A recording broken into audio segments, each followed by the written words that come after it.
Thelma the Little Ant by John M. Nieto Phillips, illustrated by Julie Morris, adapted from a Mexican folk tale.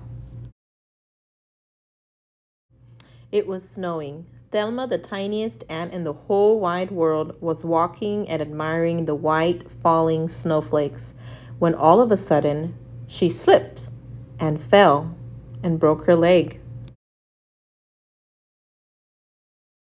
Feeling hurt and angry that she had fallen and hobbling in pain, Thelma went to the courthouse to see Judge Moreno. "The snow caused me to break my leg," she complained to the good judge. Judge Moreno, feeling compassionate for his little injured friend, wanted justice to be served.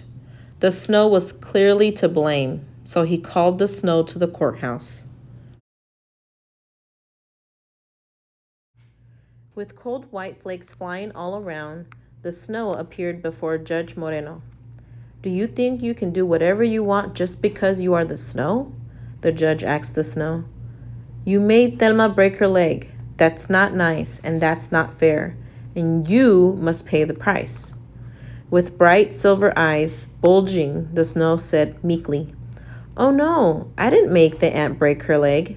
It was the sun. He's stronger than me, and he melted me. That's why Thelma slipped and broke her little leg." The judge thought for a moment.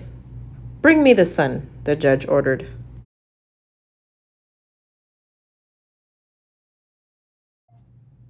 And soon, with a blinding, burning light, the sun appeared before the judge. Pointing his finger at the sun, the judge said, "You think you are beyond everything because you are so powerful? You made Thelma break her leg. That's not nice, and that's not fair. So you must pay the price." With a hot gust of breath, the sun said, "No, Your Honor. It's not my fault. The cloud is to blame. She is the source of the snow and ice. It is she who caused Thelma to fall." So Judge Moreno called the cloud. The round gray cloud drifted and pleaded with the judge. "Please, sir, let me go. It is the wind who is to blame for the ant's broken leg. The wind blows me in front of the sun." The judge was becoming impatient. "Fine, please bring me the wind," he said. Whooshing in, the wind said, "I heard everything, and it's not my fault, Your Honor. It's the wall who is to blame.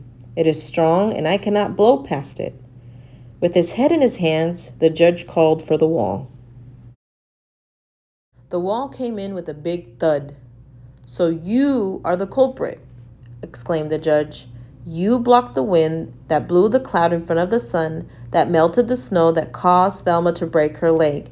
That's not nice, and that's not fair, and you must pay the price." "No, Your Honor," whispered the wall. "I am not to blame." "Then who, if not you?" asked the judge. "Well, it's the mouse, of course," said the wall. "He chews right through me. It's frightening." "Bring me that mouse immediately," the judge cried. A few minutes later, a little brown mouse appeared before the judge. With tears in his eyes, he said, "It's not me you want, but the cat. He's so fierce. He chases me, and I have no choice but to chew through the wall to escape his claws." "Fine, fine, fine. Bring me the cat," ordered Judge Moreno. The cat came in wearing a clever, sly smile. "Oh, sir, it's not me you want, but the yarn. The yarn is stronger than me, and he is to blame for all this because he tangles me up." Hammering his gavel on his desk, the judge summoned the yarn. A big ball of brightly colored yarn rolled before Judge Moreno. "It's not me you want, Your Honor," the yarn insisted. "It's the scissors. She is stronger than me. She cuts me and hurts me." "Then bring me the scissors," the judge demanded. "We must get to the bottom of this." Soon the scissors tiptoed up the courthouse steps and appeared before the angry and impatient Judge Moreno. But before the judge could speak, the scissors snapped defensively. "I cannot be blamed for cutting yarn. That is what I was made to do. Please speak to my maker, the blacksmith." And soon the hard-working blacksmith arrived, wearing his leather apron and carrying a big hammer. He stood speechless and confused before the judge. He did not understand what he had done wrong. Judge Moreno, exhausted and himself somewhat confused, laid into the blacksmith.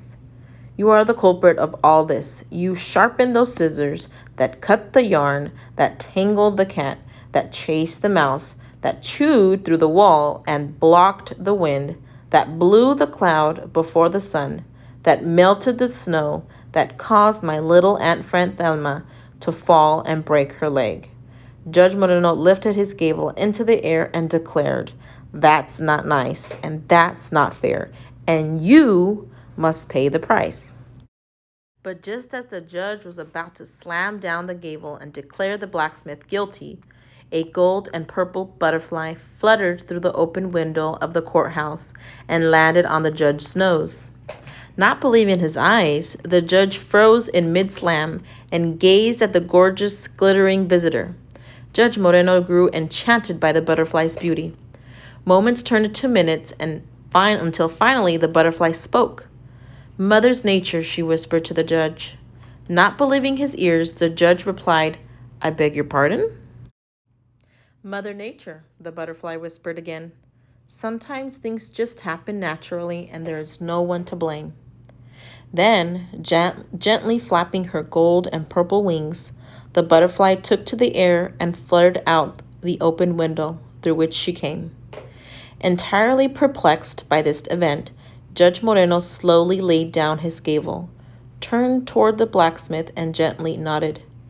You may go now. After a long silence, the judge dismissed the courthouse and bade farewell to the scissors and the yarn and the cat and the mouse and the wall and the wind and the cloud and the sun and the snow. He then lifted his tiny friend Thelma into his hands, carried her to her home, and cared for her until her broken leg had healed. The end. At the end of the book, you'll find some new vocabulary words in English and Spanish. Hope you enjoy the book.